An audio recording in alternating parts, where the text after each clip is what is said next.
இருக்க ஒவ்வொருவரையும் இயேசு கிறிஸ்துவின் வெளியேற பெற்ற நாமத்தினாலே வாழ்த்தி வரவேற்கிறேன். கர்த்தர் உங்கள் ஒவ்வொருவரையும் ஆசீர்வதிப்பாராக. அப்படியாக எடுத்துக்கொள்வோம். யோவான் 2வது அதிகாரம் வசனங்களை வாசிக்க கேட்போம். 3ஆம் நாளிலே கலிலேயாவில் உள்ள கானா ஊரிலே ஒரு கல்யாணம் நடந்தது. இயேசுவின் தாயும் அங்கே இருந்தார். இயேசுவும் அவருடைய சீஷரும் அந்த கல்யாணத்துக்கு அழைக்கப்பட்டிருந்தார்கள். திராட்சை ரசம் குறைவுபட்ட போது இயேசுவின் தாய் அவரை நோக்கி, அவர்களுக்கு திராட்சரசம் இல்லை என்றார். அதற்கு இயேசு, ஸ்திரீயே, எனக்கும் உனக்கும் என்ன? என் வேலை இன்னும் வரவில்லை என்றார்.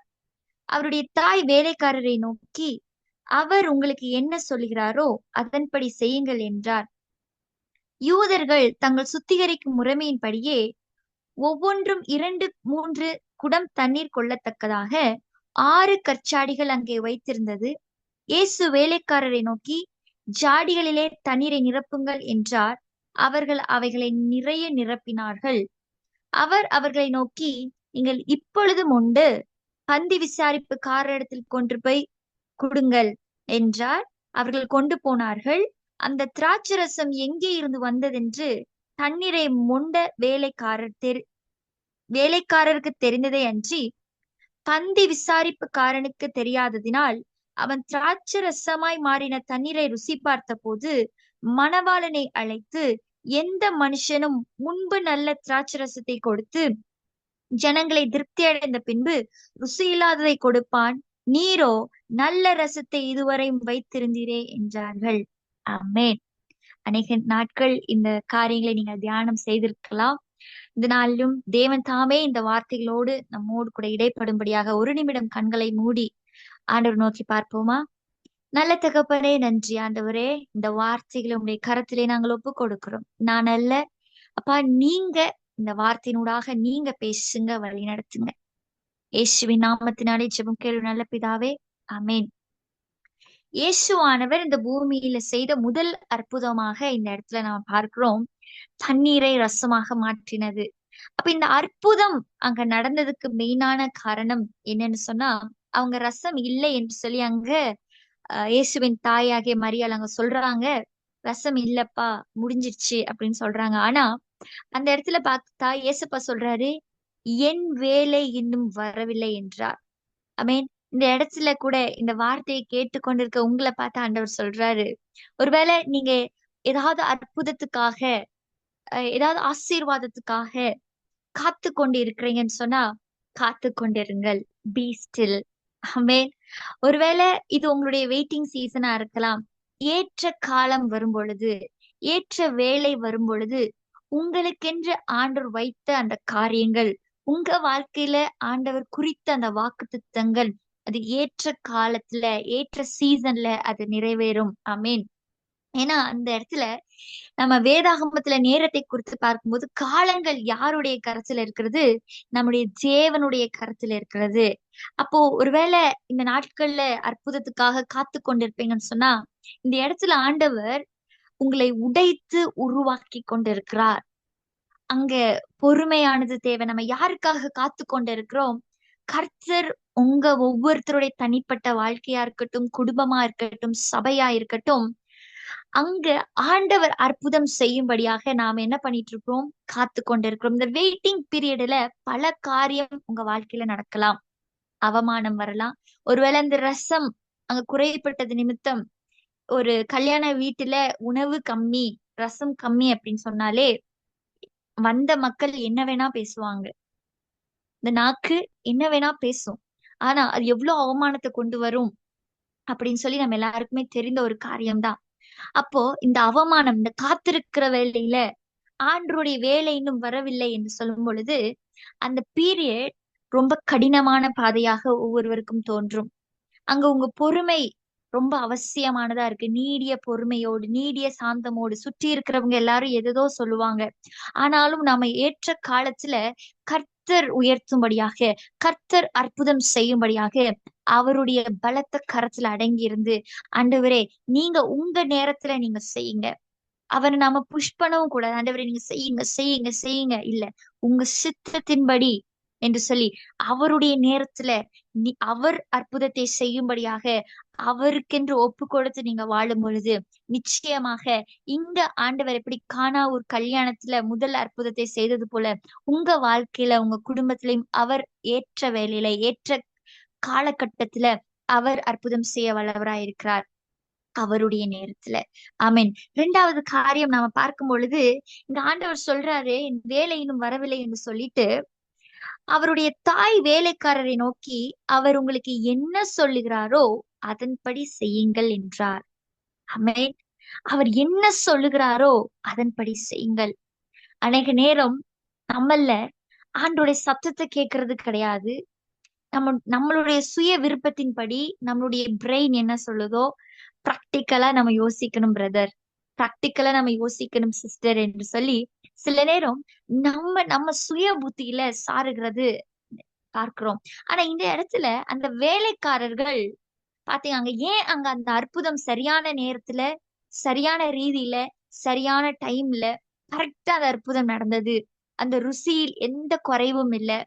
பந்தி விசாரிப்பு காரணத்துல மூண்டு அது கொடுக்கும் பொழுது இதுக்கு முன்னாடி பரிமாறப்பட்டதை காட்டிலும் இந்த ரசம் ரொம்ப சுவையுள்ளதா இருந்தது. காரணம் அந்த அற்புதம் நடந்ததுக்கு மெயின் ரீசனே அங்க யாருமே எந்த நெகட்டிவான காரியங்கள் சொல்லல, அவிவிசுவாசமான காரியங்களை சொல்லல. இந்த இடத்துல நம்ம பார்க்கிறோம் வேலைக்காரர்கள் அவர் சொல்றத செய்தாங்க. நீங்களும் நானும் ஆண்டருடைய வேலைக்காரர்களா இருக்கிறோம். We are made servant of God. We are servant for God.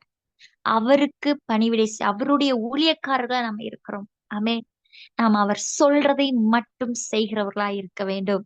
ஒருவேளை இப்போ பார்க்கும்போது ஒருவேளை ஆண்டவருடைய சத்தம் கேட்கறதுக்கு தாமதமாகலாம். இல்ல அவர் சொல்லுகிறத கேட்கும் பொழுது இது எப்படி நடக்கும் ஏசப்பா, இது உண்மையாலுமே பாசிபிளா, நீங்க சொல்றது பார்த்தா இதெல்லாம் நடக்குமானே தெரியலையே ஆண்டவரே, அவ்வளவு பெரிய காரியத்தை நீங்க சொல்றீங்களே அப்படின்னு தான் இருக்கும். நீங்க யோசிங்க, திராட்சரசம் இல்லைன்னு சொல்றாங்க. அப்ப நார்மலா ஒரு மனுஷனா இருந்தாலும் சரி யாரா இருந்தாலும் என்ன யோசிச்சிருக்கணும், ஒண்ணு வெளியே போய் எங்கேயாவது கிடைக்குமான்னு பாக்கணும், இல்லைன்னா நம்மளே திராட்சரசத்தை உண்டு பண்றதுக்கு ஏதாவது பண்ணலாமான்னு சொல்லி பாக்கணும். ஆனா இது ரெண்டுமே இல்ல. ஆண்டவர் என்ன சொல்றாரு, நான் சொல்றத செய்யுங்க. நீங்க தண்ணீரை என்ன பண்ணுங்க, அந்த தாய் சொல்றாங்க வேலைக்காரர் நோக்கி அவர் உங்களுக்கு என்ன சொல்லுகிறாரோ அதன்படி நீங்க செய்யுங்கன்னு சொல்லி அங்க கட்டளையிட்டாரு. இப்ப நம்ம வேலைக்காரர்களா இருக்கும் பொழுது நாம என்ன பண்ணணும், அவர் சொல்லுகிறத நம்ம செய்ய வேண்டும். நம்ம வேதாகமத்துல நம்ம பார்த்தோம்னு சொன்னா கிதியோன் அவருடைய அந்த யுத்தத்தை நீங்க பார்க்கும் பொழுது இவங்க கிட்ட இருந்த எல்லா படை வீரர்களும் ஆண்டவர் போக சொல்லிடுவாரு. கடைசியில 300 பேரை மட்டும்தான் தேர்ந்தெடுக்க சொல்லுவார். அந்த 300 பேரையும் பார்த்தா படைகள் அவ்வளோ பேரு அந்த பள்ளத்தாக்குல கூடி இருப்பாங்க. 300 பேர்கிட்டயும் ஆண்டவர் நீங்க கத்தி எடுத்துட்டு போங்க, கன் எடுத்துட்டு போங்கன்னு சொல்லல. ஒரு மண் சட்டிக்குள்ள தீவெட்டிய வச்சு அதை எடுத்துட்டு போங்க, ஒரு கையில எக்காலத்தை எடுத்துட்டு போங்கன்னு சொல்றாரு. பார்க்கும்போது அவங்க எல்லாம் ஈட்டியோடும் பெரிய பெரிய ஆயுதத்தோடும் பெரிய சேனையோட அவங்க நின்னு கொண்டிருக்கிறாங்க. ஆனா ஆண்டவருடைய இன்ஸ்ட்ரக்ஷனை கேட்டு கிதியோனின் பட்டயம் கர்த்தருடைய பட்டயம் கிதியோனின் பட்டயம் என்று சொல்லி அங்க போய் அந்த மண் பானையை உடைச்சு அந்த எக்காலத்தை ஊதுகையில அங்க எதிரிகளுக்குள்ளாக அந்த சேனைகளுக்குள்ளாக ஒரு கன்ஃபியூஷனை ஆண்டவர் வர பண்ணினார். ஆமென். அப்போ அது மாத்திரமல்ல, நம்ம பார்க்கிறோம் தாவீதோட யுத்தம் ஆண்டவருடைய ஸ்ட்ராட்டஜி எல்லாம் ரொம்ப சிம்பிளா நீங்க பாத்தீங்கன்னா இதெல்லாம் நடக்குமா ஆண்டவரே, இதெல்லாம் வாய்க்குமா, எப்படி ஒரு கல்லுல அவ்வளவு பெரிய கோலியாத், இத்தனை வீரர்களா இருந்து ஒன்றுமே பண்ண முடியல, ஆனா ஒரு கல்லுல எப்படி கோலியாத்த விழத்தள்ள முடியும், அவரால முடியும், அவருடைய வார்த்தை இருக்கும் என்று சொன்னால. ஆமென். Simple strategy. அப்ப அவர் சொல்லுகிறது ஒருவேளை சிம்பிளா இருக்கும், ஆனா அதுக்கு பின்னாடி பெரியவர் நம்மோடு கூட இருந்து அவர் காரியத்தை நடப்பிக்கிறவரா இருக்கிறார். அப்போ ஆண்டவர் ஒரு காரியத்தை சொல்றாருன்னு சொன்னா, ஒரு வாக்குத்தத்தத்தை கொடுக்கிறாரா இருக்கட்டும், இந்த இடத்துக்கு போ இதை செய்ன்னு சொன்னா பார்க்கும் பொழுது ஏதோ ரொம்ப சிம்பிளா அதை இதெல்லாம் சரியாகுமா அப்படின்னு நம்ம கொஸ்டின் பண்றதுக்கு அப்படி ஒரு சூழலாதான் இருக்கும். ஆனா அந்த இடத்துல பாத்தீங்கன்னா அந்த வேலைக்காரர்கள் அங்க எந்த வார்த்தையுமே பேசல, அவிவிசுவாசமான வார்த்தைகள் பேசல, எதிர்மறையான வார்த்தைகள் பேசல.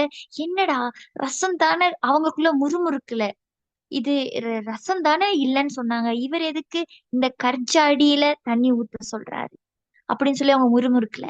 சொன்னதை செய்யும்படி. ஆமென். உங்க வாழ்க்கையில அற்புதம் நடக்கணுமா? முன்னாடி நடந்ததை காட்டிலும் இனி வரும் காலங்களில அந்த அற்புதம் மிக ருசியுள்ளதாக, ஸ்பெஷலாக இருக்கணுமா? அவர் சொல்லை கேட்டு அவருடைய சித்தத்தை செய்யுங்கள். அவர் என்ன சொல்றாரோ கண்ணை மூடிட்டு எஸ் லார்ட், எஸ் லார்ட். மரியாள் அந்த வாக்குத்தத்தத்தை எல்லாம் கேட்டு தன் இருதயத்துல அதை சிந்தித்து கொண்டு இருக்கிறார். அப்போ அவ அந்த தூதன் கிட்ட என்ன சொல்றாரு? அங்க மரியாள் தன்னை ஒப்பு கொடுக்கிறா. I am your maid servant, let it be done according to your will. நான் உமக்கு அடிமை, உம்முடைய சித்தத்தின்படியே எனக்கு ஆக கடவட்டும் என்று சொல்லி. அப்ப அவர் ஒரு வாக்கு, அது நிமித்தம் இந்த உலக இரட்சகராக இயேசு கிறிஸ்துவானவர் மரியாள் மூலமாக இந்த பூமிக்கு வந்தார். அது இம்பாசிபிளான ஒரு காரியம். இது நடக்குமா? எப்படி ஒரு கன்னி கர்ப்பவதி ஆக முடியும்? இது நடக்குமா? நடக்காத ஒரு காரியம். ஆனா இம்பாசிபிளான ஒரு காரியத்தை ஆண்டவர் சொல்றாரு, ஐ ஆம் பாசிபிள். அவரால ஆகாத காரியம், கூடாத காரியம் ஒன்றுமே இல்லை. ஆமென். உடனே அங்க பார்க்கிறோம், அவங்க மரியாள் இன்ஸ்ட்ரக்ஷன் சொல்லிட்டாங்க. அவர் என்ன சொல்றாரோ அதன்படி செய்யுங்கன்னு சொல்லிட்டு சொன்னபடியே அங்க யூதர்கள் தங்களை சுத்திகரிக்கும், இது மூன்றாவது காரியம் பாருங்க.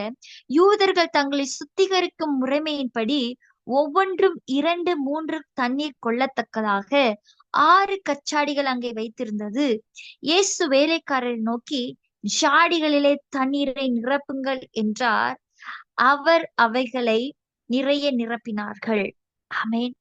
இங்க நாம செய்ய வேண்டிய காரியம், இங்க ஆண்டவர் சொல்ற அந்த இன்ஸ்ட்ரக்ஷனை நாம செய்ய வேண்டிய காரியம் என்ன அப்படின்னு சொன்னா, உங்க வாழ்க்கையில, உங்க ஊழியத்துல, உங்க குடும்பத்துல அற்புதம் நடக்க வேண்டும் என்று சொன்னா, அந்த ஜாடி, இப்ப அந்த ஜாடி கற்ஜாடி. அந்த ஜாடி எப்படி அற்பமாக எண்ணப்பட்ட ஒரு ஜாடி. நீங்க பந்தி விசாரிக்கிற இடத்துல ஒரு குடத்தையோ இல்ல ஒரு கற்ஜாடியையோ, கால் கழுவவும் குளிக்கவும் வைக்கக்கூடிய பாத்திரத்தை பந்தி விசாரிக்கிற இடத்துல யாரும் வைக்க மாட்டாங்க. பந்தி விசாரிப்புக்கார இது ஒரு காமன் யூஸுக்காக இருக்கக்கூடிய பாத்திரம். ஒருவேளை அந்த பாத்திரம் ஏங்கி இருக்கலாம். சே, நம்ம வீட்டுக்குள்ள போக மாட்டோமா? நம்ம கிச்சனுக்குள்ள போக மாட்டோமா? நம்ம நமக்கு நமக்கு இந்த அந்தஸ்து கிடைக்காதா? நம்ம எல்லாராலையும் அற்பமாக எண்ணப்படுகிறோமே, சாதாரண ஒரு கற்சாடியாக இருக்கிறோமே. இவங்க கைகளை கழுவுறதுக்கும் கால்களை கழுவுறதுக்கும் குளிக்கிறதுக்கும் பயன்படுகிற வெறும் தண்ணியை மாத்திரம் ஊத்தி வைக்கிறார்களே அப்படின்னு எத்தனையோ தடவை அந்த கச்சாடி யோசிச்சிருக்கலாம். மேபி யோசிச்சிருக்கலாம், இல்ல யோசிக்காம இருந்திருக்கலாம். ஆனா ஆண்டவர் சொல்றாரு, நீ சாதாரண ஒரு பாத்திரமா இருந்தாலும், எல்லாரால அற்பமாக எண்ணப்படுகிற ஒரு பாத்திரமா இருந்தாலும் அதை நீ நிரப்பு. எதனால நிரப்பணும்னு சொன்னா, தேவனுடைய வார்த்தையினால உன்னை நீ நிரப்பும் பொழுது. ஏதோ யாரோ சொல்ற மெசேஜ்னால இல்ல. மெசேஜ் அந்த நேரம் ஆண்டவர் பேசுவார், திடப்படுத்துவார். அவருடைய வார்த்தையால உங்களை நிரப்பும் பொழுது பாருங்க, தண்ணீரை நிரப்புங்கள். அதை நிறைய நிரப்பினார்களாம். எத்தனை பேர் இங்க இருக்கிறவங்க வார்த்தைகளால நிறைந்தவர்களா இருக்கிறோம்? தேவனுடைய அந்த வார்த்தை, இந்த வசனத்தால நீங்க நிரப்பி நிரப்பி உங்களை வைத்திருக்கும் பொழுது, ஏற்ற வேலை வரும் பொழுது, அவருடைய நேரம் வரும் பொழுது, அவர் உங்களை வல்லமையாக எடுத்து பயன்படுத்துவார். ஆமென். ஒருவேளை இன்னைக்கு மக்களால தள்ளப்படுகிற ஒரு பாத்திரமா, அற்பமாக எண்ணப்படுகிற பாத்திரமா, ஒரு சாதாரண மனுஷியா ஒருவேளை நீங்க எண்ணப்படலாம். ஆனா உங்களுக்குள்ள இருக்கிற பொக்கிஷம், ஆமென், அந்த கிறிஸ்துவானவர், அந்த ரட்சிப்பின் அந்த மகிமையின் பொக்கிஷத்தை எங்க வைத்திருக்கிறார்? மண்பாண்டங்களாகிய உங்களுக்குள் அவர் இருக்கிறார். அதுதான் அந்த பொக்கிஷத்தை பவுல் சொல்லுகிறார், மண்பாண்டங்களிலே அந்த பொக்கிஷத்தை பெற்றிருக்கிறோமே. ஆமென். அதுக்குள்ள தண்ணீர் இருக்கிற வரைக்கும் அது வெளியேற பெற்றதா தெரியல.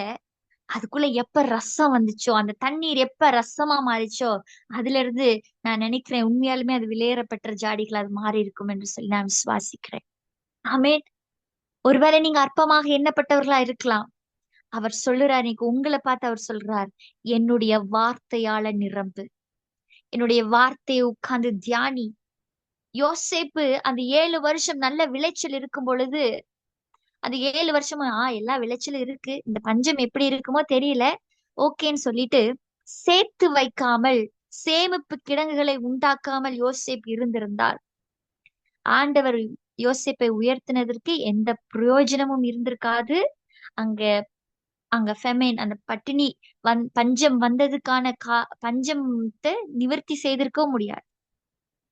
யாருக்கு தெரியும், ஒரு நாள் பைபிள் எல்லாம் யூஸ் பண்ணக்கூடாது, இந்த போன் எல்லாம் யூஸ் பண்ணக்கூடாது, மீட்டிங் எல்லாம் நடக்க கூடாதுன்னு சொல்லி எந்த அரசனும் சட்டம் போடுறதுக்கு ரொம்ப நாள் இல்ல. சட்டம் போட்டு இந்த ஆப் எல்லாம் க்ளோஸ் பண்றதுக்கு ரொம்ப நாள் இல்ல, ரொம்ப நேரம் இல்ல. இருக்கிற இடங்கள்ல உங்களை யோசிப்பாக ஆண்டவர் வைச்சிருக்கிறார். இது ஒரே வாழ்க்கை. இனி அடுத்து நாளைக்கு நாளைக்குன்னு எத்தனை நாளைக்கு? ஒரு நாள் ஆண்டவர் பயன்படுத்துவார், ஒரு நாள், எத்தனை ஒரு நாள். இன்றே ரட்சணிய நாள். இன்றே அவருடைய சமூகத்துல உட்கார்ந்து, ஒருவேளை இன்று ராத்திரி ஆண்டவருடைய ராஜ்யம் வரும் என்று சொன்னா, அவர் ஒவ்வொருவரையும் எடுத்துக்கொள்றான்னு சொன்னா, வசனத்தை எல்லாம் வாசிச்சிருக்கிறீங்களா? இந்த வேகத்தின் மகத்துவத்தை அறியாம போயிடக்கூடாது. ஒவ்வொருவரும் நமக்குள்ள இந்த மண் பாண்டத்துல அவருடைய வார்த்தைகளை உள்ள இன்னும் நிரப்பி நிறைய நிரப்ப வேண்டும். ஹalleluya. நிரப்பும் பொழுது என்ன ஆகும்னா, அவர் சொல்றாரு, அவர்களை நோக்கி, நீங்கள் இப்பொழுது மொண்டு பந்தி விசாரிப்பு காரணத்துல கொண்டு போங்களேன் சார். ஆமென். நீங்க நிரம்பி நிரம்பி வழிகிற ஒரு பாத்திரமா, அபிஷேகத்துல, வரங்களில, தேவனுடைய வார்த்தையில நீங்க நிரம்பின பாத்திரமா இருக்கும் பொழுது, நீங்க சாதாரணமான ஒரு மனுஷி அல்ல பிரியமானவர்களே. அந்த பாத்திரம் அது வேணா வெளியில கட்ஜாடியா இருக்கலாம், வெளியில வேணா மற்றவங்களால புறக்கணிக்கப்பட்ட ஒரு பாத்திரமா இருக்கலாம், வெளியில வேணா அற்பமாக எண்ணப்பட்ட காமன் யூஸ், எல்லாரும் உங்களை உபயோகப்படுத்திட்டு உங்களை தூக்கி வீசுற ஒரு பாத்திரமா நீங்க இருந்திருக்கலாம். எத்தனையோ பேர் நம்ம யூஸ் பண்ணிருப்பாங்க. இவங்கள்ட்ட காசு கிடைக்கும், இவங்க நல்லா பேசுறாங்க, இவங்கள்ட்ட போனா அது வாங்கிடலாம்னு சொல்லி யூஸ் பண்ணுவாங்க. ஆனா அவங்க வேலை முடிஞ்சதுக்கு அப்புறம் இது ஒரு நபரே இல்ல, உங்களை கண்டுக்க கூட மாட்டாங்க. இப்படி எத்தனையோ பேரோட வாழ்க்கையில ஒருவேளை நடந்திருக்கலாம். இந்த கல்சாடிகளுடைய வாழ்க்கையிலயும் அது நடந்திருக்கலாம். ஆனா என்னைக்கு இயேசு அந்த இடத்துல வந்தாரோ, அவருடைய நேரத்துல அந்த சந்தேகப்படாமல் அந்த இடத்துல அங்க இருந்தவர்கள் எந்த கேள்வியுமே ஆண்டவர்கிட்ட கேட்டது அங்க எழுதப்படல. நீங்க ஆண்டவர் உங்கள்ட்ட சொல்றத மாத்திரம் லிசன் பண்ணி, ஆண்டவரே நீர் சொல்லும், நீர் பேசும், அடியேன் கேட்கிறேன் என்று சொல்லி அவருக்கு 100க்கு 100 சரண்டர் ஆகி, உங்களுக்கு கிடைக்கிற நேரங்களில வீணாக விரயமாக உங்க நேரத்தை செலவிடாமல் அவருடைய பாதத்தில் அமர்ந்து, மரியாளோ தன்னை விட்டு எடுபடாத அந்த நல்ல பங்கை தெரிந்து கொண்டாள் என்று வேதம் சொல்லுகிறது. அந்த நல்ல பங்கு, இந்த வார்த்தைகளை உங்களுக்குள்ள சேமிக்க வைக்கும் பொழுது என்ன நடக்குது அப்படின்னு சொன்னா, அந்த வார்த்தையானவரே உங்களுக்குள்ள, ஆமென், நீங்க பார்த்தா அவர் பார்ப்பார். ஏன்னா அந்த வார்த்தை மாம்சமாகி, இந்த வார்த்தைகள் எல்லாம் ஆவியில அருளப்பட்ட வார்த்தைகள். வெளிப்படுத்தின சுவிசேஷத்தை நீங்க வாசிக்கும் பொழுது அங்க வசனம் இப்படியாக சொல்லுகிறது, இரத்தத்தில் தோய்க்கப்பட்ட வஸ்திரத்தை அணிந்திருந்தார், அவருடைய நாமம் அவருடைய வார்த்தை என்பதே, அவருடைய நாமம் வார்த்தை என்பதே, சகல பிரஸ்தாபத்தை காட்டிலும் அவருடைய வார்த்தையை அவர் மகிமைப்படுத்தி இருக்கிறார். நீங்க அவருடைய வார்த்தையால நிரம்பி இருக்கிறீங்கன்னு சொன்ன ஆண்டவர் சொல்றார், போய் மொண்டு இந்த பந்தி விசாரிப்பு காரண்ட கொடு, எழுந்து போ. உங்களை பார்த்து சொல்ல, மேரி எழுந்து போ, ருசான் பாஸ்டர் எழுந்து போங்க, விஜய் பிரதர் எழுந்து போங்கன்னு சொல்லி, எழுந்து போ, இந்த இடத்துல போய் இந்த வார்த்தைகளை சொல்லு என்று ஆண்டவர் சொல்லுவா. அது எப்படி இருக்குமா? முந்தின ரசத்தை காட்டிலும், இதுவரைக்கும் நம்ம தேசங்கள்ல, இதுவரைக்கும் நம்ம உலகத்தை அசைத்த அந்த வார்த்தைகளை காட்டிலும் இது மிகவும் ருசியுள்ள வார்த்தையாக, இது மிகவும் வல்லமை உள்ள வார்த்தையாக, அநேகருக்கு பிரயோஜனம் உள்ள வார்த்தைகளாக, அநேகருடைய வாழ்க்கையில கிறிஸ்துவை ருசி பார்க்கத்தக்கதாக இந்த வார்த்தைகள் மாறும். எப்போ நீங்க நிரம்பி, ஏதோ எங்கேயோ யாரோ எழும்ப போறதில்ல, நாம ஒவ்வொருவரும் நீங்க இருக்கிற பகுதிகளில நீங்க உங்களை நிரப்பி அந்த வார்த்தையில, அவருடைய வல்லமையில, அவருடைய பிரசனத்துல அவரோடு கூட செலவிடுகிற அந்த நேரம்ல நீங்க நிரம்பி வழிகிறவளா இருக்கும்போது, அவருடைய கமெண்ட், அவர் சொல்ல, ஆண்டவரே எங்க போகணும்னு கேளுங்க, அவர் இந்த இடத்துக்கு போ என்று சொல்லும் பொழுது நீங்க அந்த இடத்துக்கு போவீங்க, அங்க ஆண்டவர் அற்புதத்தை செய்வார். ஆமென். அந்த ஊழியம் என்பது கோஆபரேஷன். அவர் செய்ய, நான் செய்ய. நீங்க போனா போதும் அவர் செய்வார், நீங்க போய் வாயை திறந்தா போதும் அவர் பேசுவார். ஹalleluya. முதலாவது நான் சொன்னோம், உங்க வாழ்க்கையில அற்புதம் நடக்க வேண்டும் என்று சொன்னா காத்திருங்க. அவருடைய நேரத்துக்காக டோன்ட் அர்ஜ் ஹிம். ஆண்டவரே இதை செய்யுங்க செய்யுங்க செய்யுங்க இல்ல. ஏற்ற வேலையில ஏற்ற காரியங்களை ஏற்ற அற்புதத்தை, இதுவரைக்கும் யாரும் செய்யாத காரியத்தை ஆண்டவர் உங்க வாழ்க்கையில செய்ய அவர் காத்து கொண்டிருக்கிறார். ஒரே ஒரு காரியம் நம்ம தவிர்க்க வேண்டியது, அவிவிசுவாசமான காரியங்களை, எதிர்மறையான வார்த்தைகளை பேசாதீங்க. உன்னை கொண்டு செய்யும் காரியம் பயங்கரமா இருக்கும் என்று அவர் சொன்னார் என்று சொன்னா நிச்சயமாக அந்த ப்ரிப்பரேஷன் டைம், காத்திருக்கக்கூடிய அந்த நேரத்துல பிரச்சனைகள் வரலாம், பாடுகள் வரலாம், எல்லாம் வரலாம். அது எதற்குன்னு சொன்னா உங்களை சரி செய்து அந்த பயங்கரமான காரியம் செய்வதற்காக. முன்பு எல்லாருமே ஃபர்ஸ்ட் ரசம் எப்படி தருவாங்களாம்? நல்ல சுவையுள்ளதை தருவாங்களாம். ஆனா நீரோ சுவையில்லாதது முதல்ல குடிச்சிட்டு இப்ப நல்ல ரசத்தை இதுவரைக்கும் வச்சிருந்தீங்களா அப்படின்னு சொல்லி ஆச்சரியப்பட்டு கேட்கத்தக்கதாக. இது கடைசி காலமா இருக்கிறது. முன்பு கிறிஸ்துவை பிரதிபலித்தவர்களை காட்டிலும், மோசேயை காட்டிலும், எலியாவை காட்டிலும் ஆண்டவர் இயேசுவே சொல்லியிருக்கிறார், என்னை விசுவாசிக்கிறவன் என்னிலும் பலத்த காரியத்தை செய்வான். எத்தனை பேர் நீங்க விசுவாசிக்கிறீங்க? அவருடைய சொற்படி கேட்டு இந்த வார்த்தை, வேதாகமத்துல சொல்லப்பட்ட இந்த வார்த்தைகளால உங்களை நீங்க நிரப்பி இருக்கும் பொழுது நிச்சயமாக உங்களை கொண்டு அவர் செய்கிற காரியம் அது பயங்கரமாயிருக்கும். முந்தினவைகளை காட்டிலும், இதுக்கு முன்பாக நடந்த காரியங்களை காட்டிலும், எத்தனையோ பேர் கேத்ரின் குல்மனை காட்டிலும், அமேன், பெனிகினை காட்டிலும், மோசேயை காட்டிலும், எலியாவை காட்டிலும், பவுலை காட்டிலும் மிக மேன்மையான காரியத்தை ஆண்டவர் உங்களை கொண்டு செய்யும்படி அவர் ஆவலோடு காத்து கொண்டிருக்கிறார். அப்படியாக கண்களை மூடி ஆண்டவருடைய கரத்துல உங்களை அர்ப்பணிப்போமா? இதுவரைக்கும் ஒருவேளை ஆண்டவர் சொன்ன காரியத்தை விசுவாசிக்காம இருந்திருக்கலாம். இதுவரைக்கும் நேரத்தை காலத்தை இந்த உலகத்திற்காக நாளை தினத்துக்கு இதை நம்ம செய்யணும் என்று சொல்லி நம்ம ஓடி இருக்கலாம். ஆண்டோடைய வசனத்தை கொண்டு நம்மளை நிரப்பாமல் இருந்திருக்கலாம். கண்களை மூடி ஆண்டவரை நோக்கி பார்ப்போமா? நல்ல தகப்பனே, நன்றி அப்பா. இந்த ஒரு விசை கூட எங்களை நாங்கள் முற்றிலுமாக உங்களுடைய கருத்திலே நாங்கள் அர்ப்பணிக்கிறோம் ராஜா. அப்பா, உங்க வேலை வரும் வரை நாங்கள் காத்திருக்க எங்களை நாங்கள் அர்ப்பணிக்கிறோம். எந்த அவிவிசுவாசமா இருந்தாலும் எங்களை விட்டு எடுத்து போடுங்க ஆண்டவர். எதிர்மறையாய் பேசுகிற காரியங்களை எடுத்து போடுங்க. 100க்கு 100 ஆண்டவரே, உங்களுடைய வார்த்தைகளை நாங்கள் நம்ப விசுவாசிக்க நீங்க கிருபை பாராட்டுங்க ஆண்டவரே. எங்களை நாங்க உம்முடைய வார்த்தைகளால நிரப்ப நாங்க ஆயத்தமாகிறோம். உம்மோடு கூட நேரம் செலவழிக்க, உம்முடைய அபிஷேகத்துல நிரம்பி வழிகிறவர்களா, உம்முடைய வார்த்தையில நிரம்பி வழிகிறவர்களாக உம்மோடு கூட நேரம் செலவிடுகிறவ எங்களை மாற்றுங்க ஆண்டவரே. முற்றிலுமாக எங்களை நாங்கள் தாழ்த்துகிறோம். உடைய கருத்திலே எங்களை நாங்கள் அர்ப்பணிக்கிறோம் ஆண்டவரே. அர்ப்பணித்த ஒவ்வொருவரையும் உடைய கருத்தில் நாங்கள் ஒப்பு கொடுக்கிறோம். ஏற்ற வேளையில ஒருவேளை அவங்க அற்பமாக எண்ணப்பட்ட கச்சாடிகளா இருக்கலாம். பந்தி விசாரிப்புக்காரர் அவர்கள் மூலமா வருகிற அந்த திராட்சரசம் அநேகருக்கு ருசியை தரும்படியாக, அநேகரை ஆசீர்வதிக்கிறபடியாக அன்பரே, முன்பு இருந்ததை காட்டிலும் இனி வரும் காலங்களில இவர்கள் அதிகமாய் பிரகாசிக்கிற அப்பா, சூரிய வெளிச்சம் போல இவங்க ஒவ்வொரு பிரகாசிக்க நீங்க கிருபை பாராட்டு. கரம் பிடிங்க, வழி நடத்து. எல்லாரையும் உங்களுடைய கருத்துல ஒப்பு கொடுக்க இயேசுவின் வல்லமுள்ள நாமத்தினாலே ஜெபம் கேளும் நல்ல தகப்பனே. ஆமேன், ஆமேன்.